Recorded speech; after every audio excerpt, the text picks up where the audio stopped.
We are done. I thought I was entering hell. The Russian big heart. And then I kept back and forth, back and forth. Cameras off. And then you feel finally, in the middle. There it is. So this is Global Spiritual Library, and today we have the best guest. It's Didi Ananda Cetana. So hello, Didi. Hello. Like namaskar. Yeah. So today we will have the great talk, and just wanna kind of get to know more about you, about your experience.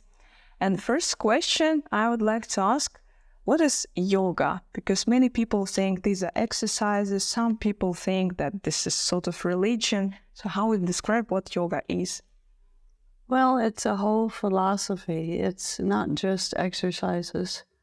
Actually, it's a philosophy of life to negotiate the gap between imperfection and perfection. Yeah, it means body and mind balance. I would like to know, how did you become a yoga teacher, a developer? And so I know that you lived in America for 40 years. And how did you happen to be here in St. Petersburg? Like, how did it happen? What was your way? Oh, it's a long story. Wow, yeah. I wanted a family. And my very big decision was a little one or a big one. At least I wanted a family at any rate. But I had this long personal debate. A little one or a big one. And I was sitting between two spiritual teachers doing meditation, and it suddenly dawned on me that I wanted a big one, a very big one. So I don't want just one or two children. I want many children. And don't you remember, like, how old were you when you had this decision what to choose? 42. 42. And by the way, I know that many people, when they kind of get connected with the spirituality, and many people can't choose like a spiritual life like a monk or like having a family, and so they struggle. I have such friends. And which advice will you give how to realize what's your way? You have to ask your deepest, most inner self, because you know. Actually, you're programmed to know your destiny and your every step, you know? Really, really important to get into tune with yourself, and it's real. Then it makes your life flow. So you say you should kind of make the question for yourself. And then now very often people speak about intuition. And what's, in your opinion, intuition in yoga? Like, what's that? How does it work? How to listen to yourself? And what speaks like inside of us? So this intuition, what's that? Your question is, what is intuition? Yeah, what is intuition from the point of yoga? It's talking to yourself and getting in touch with there's a connection to the universe inside each person. Constant. Yeah. And you just tap into that. You get to that point. But you really have to work at it. It's not easy. I don't know. It's not given to people usually very easily. They have to really work at it. Have to practice it until they understand, that's true. That's really the right answer. Yeah, that's really me.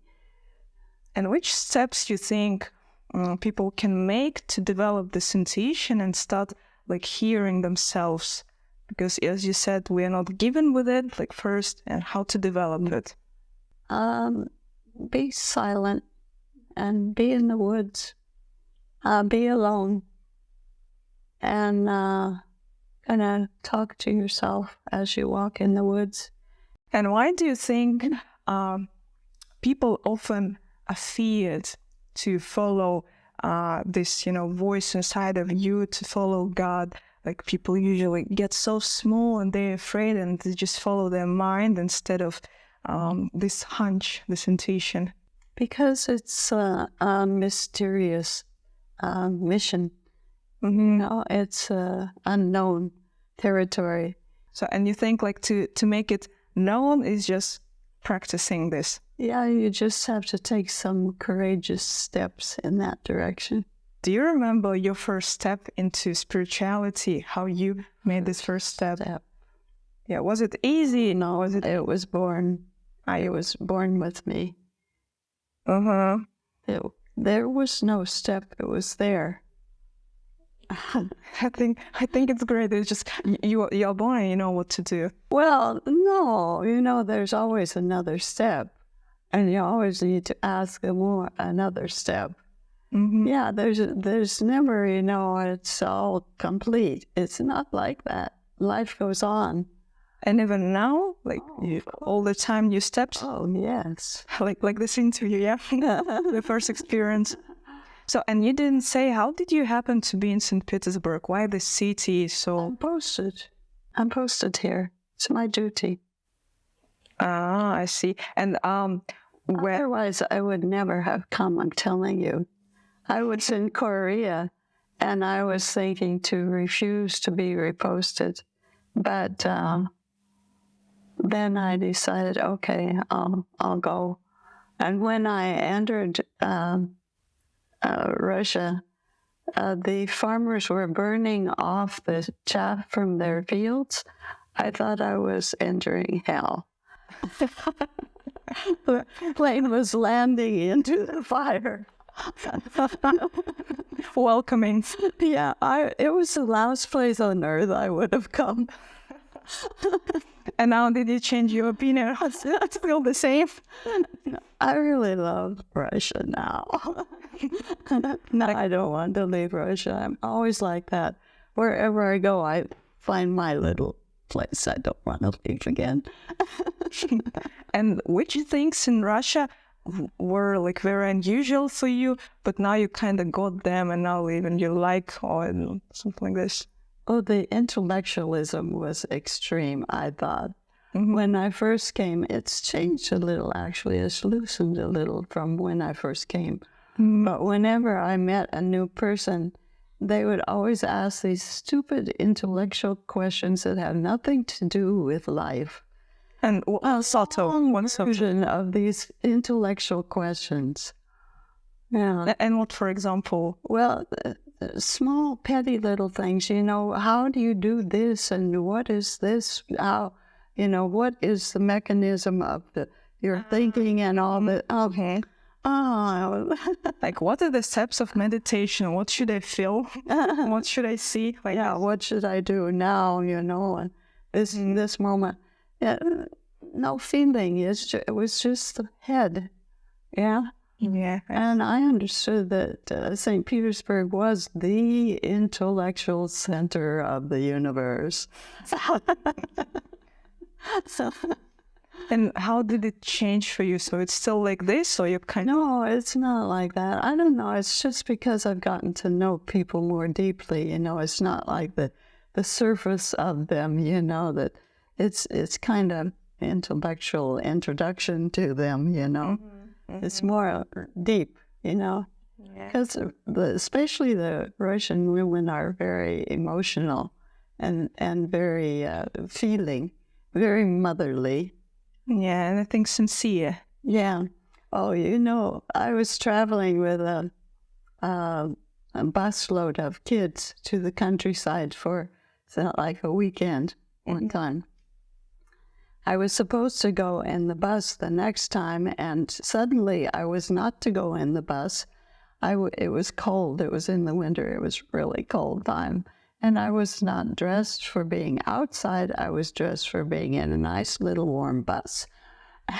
And I was freezing waiting for the bus. And one lady, big bosom Russian woman, big girl, she was at the bus stop. And she put my hands under her fur coat and warmed them up. I thought, wow, that's really a mother. And then you didn't know her. I didn't. Just a stranger. I didn't. Yeah, it's Russian big heart. Yeah. Yeah, that's true. And how many countries have you visited Oh already? my God. I counted. One time I counted, I have to recount. I think it was 35. 35 countries. And the question now, you're 84, you travel, you teach meditation, yoga, you have your 5M project. And first question, how do you find the strength and time? And also, can you tell something about this 5M project? So what are Yeah. Well, I find the energy by, actually, I'm bored. It's not enough for me. I want to do more. But I sleep a lot when I'm not, and I watch movies. I like to watch movies. sleep a lot? How many hours? 4? How many hours do I watch? You like sleeping? Yeah, how many hours? It's not regular. It's just, if I'm bored. Mhm. But I don't have anything better to do. Sleeping. I think it's the best choice. Always. Yeah. So I don't know. I am given, the energy I need for doing what. Because if you love something you're doing, you have the energy for it.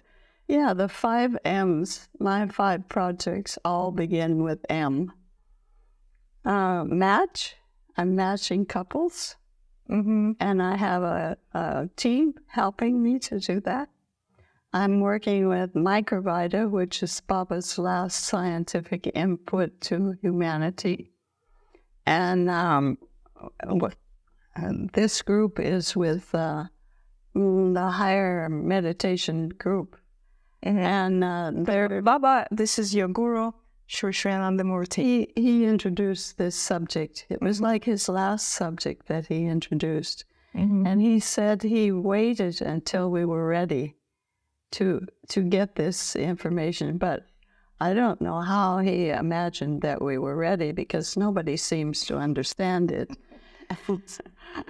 But anyway, Oh, he knows better. huh? I think Guru knows better. Yeah. But anyway, he introduced it. He decided that he could introduce it finally. He waited a long time, I guess. But the group is doing affirmations, like positive statements about something that needs to be changed. And what kind of affirmations? Like what? Like, I am happy, healthy, and prosperous for me, or for the universe. Like the peace has come at last. Mm-hmm. Something like that. Just simple.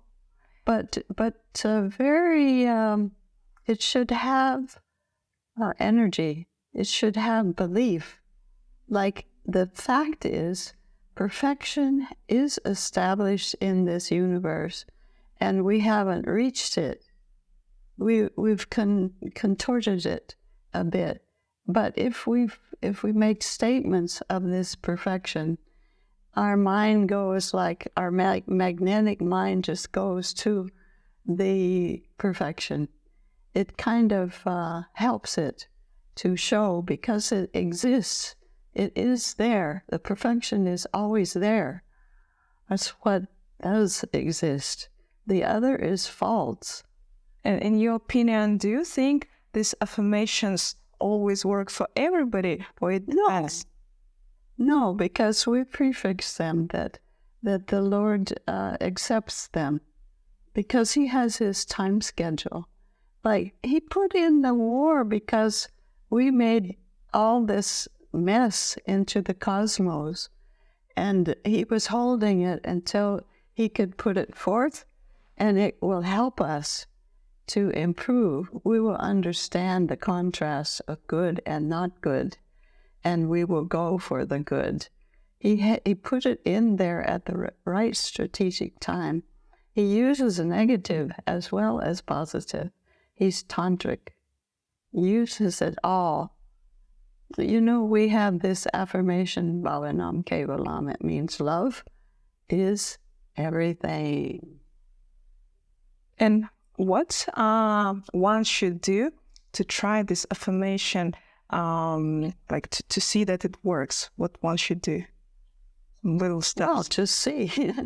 Does peace come or doesn't it? Does prosperity come or doesn't it? It's real. For example, like every day, 3 times a day, you say, if the Lord wants, I am healthy, I am rich, and you say it every time, and then you check whether it will work or not. Yeah, yeah. And did you try it on yourself? Of course. All the time works? Yes. Of course, you try it too. You will work on it. I will. Definitely. And by the way, a related question, just American coaches, famous coaches all the time claim that if you want to get something in your life, you must plan it and you must visualize it very properly. But at the same time, they claim that you must live at the moment of your life. And this is kind of, contradictory. And what yoga says about this, like living spontaneous or planning everything, how to see this fine line? Good question.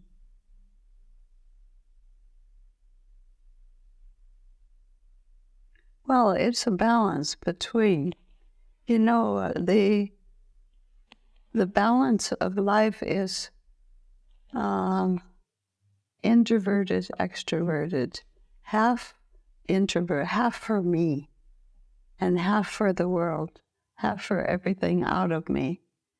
That's a balance of a human life, a proper balance. And how to reach this balance, how to feel it, like in which, it's a Russian typical question. Well, when I was in college, I was so introverted, and it was so painful for me to go into society that I decided I would push myself. When I didn't want to, at the very point when I didn't want to socialize, I would push myself to go out and be with people. And I kept pushing. And then I would I'm so happy with being sociable. Then I get overbalanced that way. Then I push myself back the other direction. Okay, be alone, think about, be silent. And then I kept back and forth until I could, it's like our dance. We go back. We have this dance that goes this way and then this way and this way and this way. It's like that, to get balance. Go to an extreme, then go to the other extreme. And then you feel finally, in the middle. There it is. Then it sounds more like living at the moment, because when you dance, it's very important what's going on at the moment, but not like planning.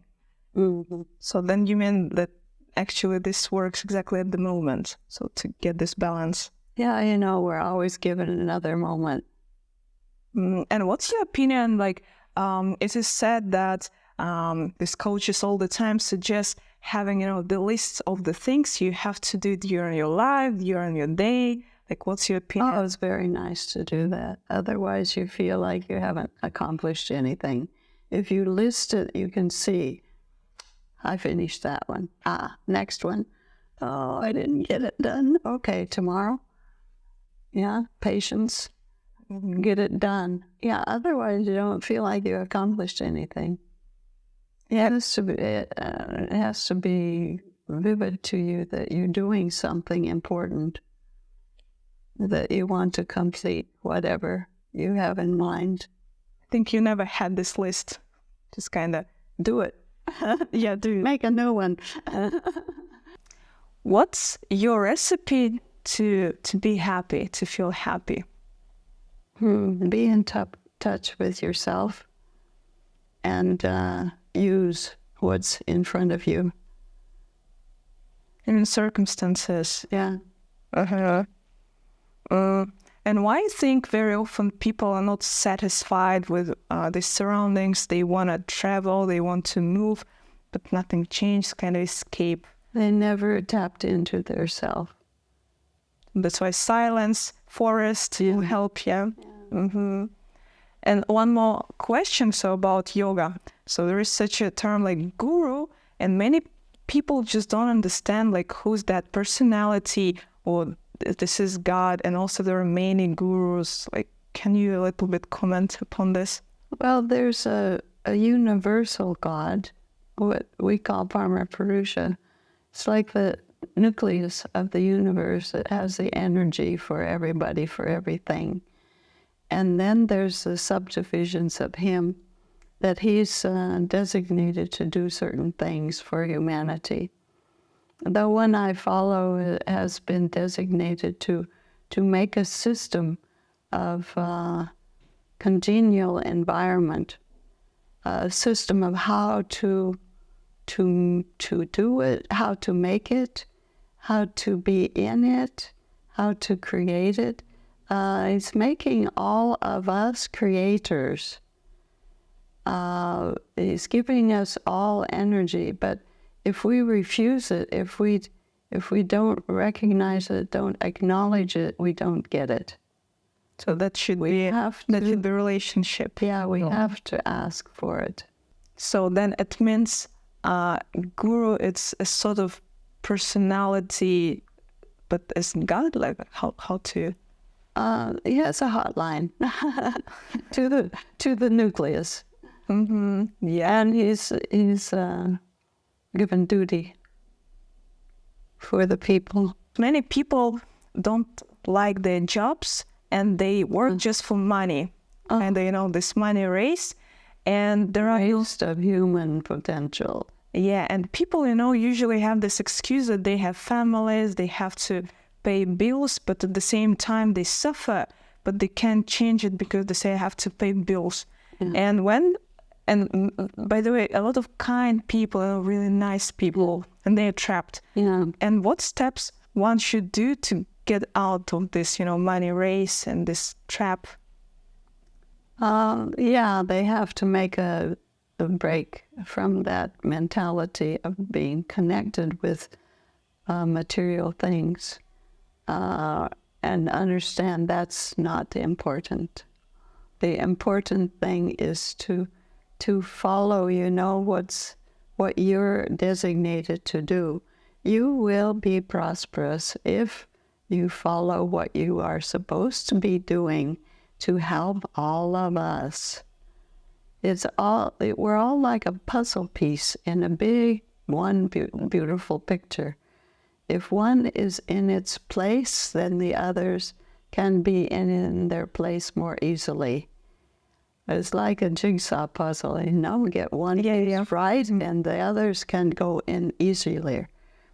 So we need to just go out and do what we are designated to do. It's again introversion, to ask about yourself from yourself. And recently I had a talk with one man, and he said that, I said, like, what are you doing for life? He said, well, I translate, but I don't like it. I said, but why don't you change it? He said, like, well, it's really, like, I get a lot of money, but I can't change it because the job which I want to do is not paid enough. And a lot of people think like this. And what to do, you think, like, in this situation? Like, how to make this break and how to be, courageous enough, like, just to stop doing something what gives you money, but do something what you really want with your heart. But here, like, you don't know what will be. Maybe you will not get this money, like maybe nothing will work, though you want, like, how to find this belief. Well, tell him the story about my Japanese friend. He wanted to see his guru. He had a very good computer job, good high paying, and he had, I think, 5 children, and not paying all the bills very well. But he decided he would leave his job and go and see his guru in India. So he went, and his wife is trembling. and he came back, got a better job. So easily. Yeah. And because he was in tune with the universe. The universe supports. Always. Yeah, go to nature. Look at every bee has its right flower. It's there for it.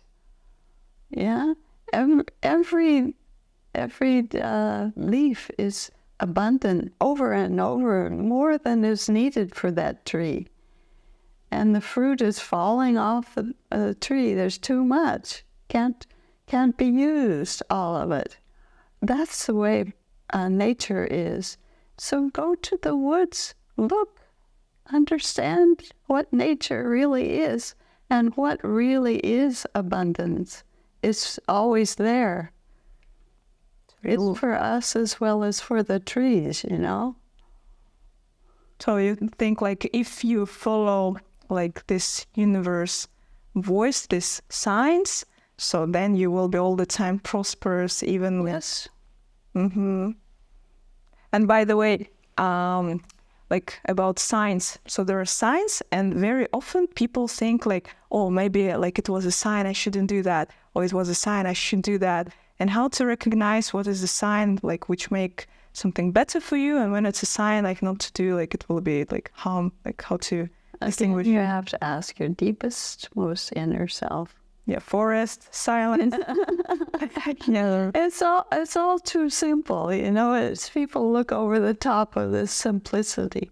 And you had such a, like, I think, vivid life. And what was, in your opinion, the most difficult decision which you made, but which kind of made you so, like, success inside and feeling accomplished? Well, to train to be a spiritual teacher, that was a big decision. And how long did it take? I guess 2 years. 2 years? And why did you doubt? Because huge responsibility, or just you didn't know how? I didn't doubt. I just hadn't made the decision. I wanted a little family or a big family. Mm-hmm. But it just dawned on me, yeah, that's exactly what I want. So, and how does it live like a monk when you don't have anything, almost the home, like you can't be, I don't know, like sent to some place and you have to go? Like, how does it feel when you're kind of not free to some degree? I don't know. I'm free. Nobody can make me unfree. Freedom is American, you know. Yeah. This individualism is ingrained in me. Yeah, that's great. That's great. Even the organization can't tell me too much. And by the way, so yoga mostly like it's about physical state, so spiritual state and psychological state, like to balance these things. And what do you do, like physically, some exercises? So you still do that every day? I'm doing bio exercises now. What's biogymnastics? It's, in my estimation, the greatest thing I ever found in the realm of exercise. It's a very soft kind of introduction of body movement, and I think it's based mainly on the meridians. Of course, yoga is great. It's stretching and doing the muscles. Between the two of them, I think everybody should do and be completely healthy. I was interested about the school which you created, like you established this school, or how was it? Just say a few words. And it is in Moscow, yep? Yeah, the new one is. I've created many schools. How many? And which countries? Okay, Japan, Korea, America, Macau, I guess 5. And these are sort of educational school, or it's a Montessori. I was trained Montessori as a Montessorian. And how did you come up with this idea to establish all these schools? Because I'm a teacher, and I know that it's really very difficult to establish school, to find teachers, to make the system. I was a little stupid. I thought I could establish. I never did make it very well. This time I have a really good manager, Finally, my friend convinced me that I couldn't do it all alone. I should get a manager.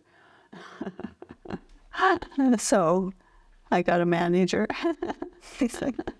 And what is special about your schools, as you think? And also, is yoga implemented at the schools, or just education of Montessori? Yeah, we're teaching the children to be silent, to do kirtan. Yeah, but I want to move farther. I want to teach them more deeply to connect with the nucleus of the universe. Yeah, there's a spiritual teacher that's kind of captured the way to preserve spirituality in young children. And so we have a little bit of direction. It's been very difficult, a very hard grind trying to find out, because the extroversion of society has just pulled children so easily in many directions. They get so scattered and so rebellious and things. It's been a real hard grind to try and find what to do with these kids. This generation is absolutely dynamic. And if we don't direct them properly, they will not go in very good direction. They'll go in some direction, and strong. We need to catch this generation and help them. And this is you meant by being silent. You mean like just to listen to yourself, not just be quiet because like it's comfortable, yep? Yeah, get comfortable to be silent, yeah. Because most people it's scary. It's a scary, mysterious place to go. And so you have already 5 projects which are working. And have you got like some big aims for the nearest future, something huge? Well, for each project, yeah, there's an aim. For the match project, of course, to match many couples. We have 42 women and 42 men on our list to match, and they don't match. None of them match. Difficult. Wow, very difficult. So the goal is to match them. And when you started this project yourself, you just checked their interests and you matched, or you kind of like connected with the universe? No, they fill out a form and they tell us about themselves, and then we kind of compare and see what matches. Well, we haven't matched very many, actually. I have a team now that should help me with it. It's so difficult. But why you in general decided to lead exactly this sort of project? I don't know. Like hot maker, yeah, matchmaker. What else would you like to, like you said, like you have big aims, like for each project? For each project, microvita, of course, to get all those affirmations to really work, and to get and spread it. Well, to get people to understand that this is important enough to do every day, and to put their ideation to. And that it actually works. And about this affirmation, do you think it's more the matter of discipline to do that rather than belief, or both things are very important? Both. Yeah, half and half. Yeah, the discipline is missing, actually. Everywhere. Yes. Then massage, Baba's massage. I want to do it more. I want to promote it more, because it's very deep. As a technique, or you want to do that yourself? No, I don't want to do it myself. I want to teach it. I want people to learn it. And what's special about this massage? Because there are many kinds of. It's a nerve massage, and it's done with clothes on, which I like. And it just deeply relaxes. One person I did it on, a doctor actually, said that this relaxes the internal organs. And they get cold. The people that give the massage, should they get cold, they like die. They usually go to sleep. It's just really deep relaxation. And for how long? How long does the massage take? Yeah, the session. Like an hour. An hour. But it depends on how fast they breathe. Because we were in a retreat, and we had a next program after the massage introduction. So we were kidding, saying, breathe faster. Because the steps of the massage go with the breathing of the patient. And that's the expert thing about this massage, is tuned to them. This is my love, is to tune everything to the person that I'm with. Yeah, to get them real, help them be real and be in tune with what they're all about, So you think like you can do that just like with the help of massage? Well, that's one way. And another way, I think your game Miracle. Yeah, Miracle game is a really powerful game. And I understand that the guru likes this game because the information is that physically the ideas are there to help people, like with yoga and so forth. Spiritually, of course, it's always taken care of. That's the high part of life. It has all the answers. But the psychological part is like from ancient history, people have something lingering in their minds, and it jumps out on them, and they don't know how to handle it. So this game digs it out, and it makes people clean from that. On a psychological level, mostly. Yeah. And what's the difference with the game Leela? I don't know, Leela. I played it one time, I think. It kind of tells you what you're about, but it doesn't get you to clean out, as I understand. Yeah, the miracle game is a cleaner. It's a really deep cleaning process. Does it take place only offline, or there are like ways to put it online? Off or on. We're doing it both ways. And it is possible to join like any person or only some certain bubble? Well, a person with a problem, which is anybody, everybody. Well, I had one girl that was so high. It was in the sister's retreat. She got so high at the end of the retreat. Then we played the game. And she could hardly speak. She was like in a high state of mind. And she said, I can't do this.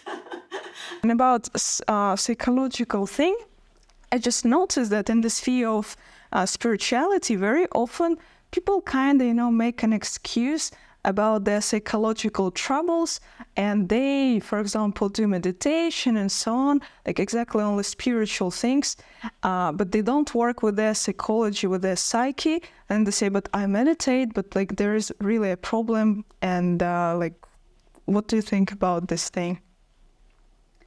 Yeah, we need to work with ourselves psychologically as well. Now so many Margis are learning psychology that I think we'll catch up on that realm of life soon, so that people can be completely clean. Yeah. Thank you, Didi, for this meeting. It was really, really wonderful, and I'm so grateful that you agreed to be here. And also, this is your debut, I think. Yeah, and the same about me. So thank you a lot. Namaskar.